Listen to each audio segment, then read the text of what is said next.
Ito ang Batang Cute po. Abangan.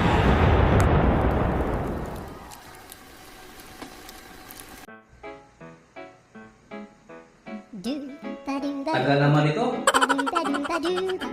Nasaan na kaya ito?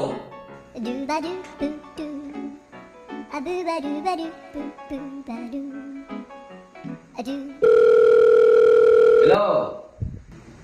Yes, hello Direk. Nasaan ka na? Sa bahay, meron akong bisita Direk. O di ba meron tayong taping ngayon? Sinabi ko sa iyo Direk, cancel muna yung taping natin. Ay, ganun? So ikaw ang masusunod? Yes Direk, ako yung masunod. Ako ang bida ng teleserye na to. My life be like. Hindi ka na naman nakaintindi Direk. Pagulat naman to.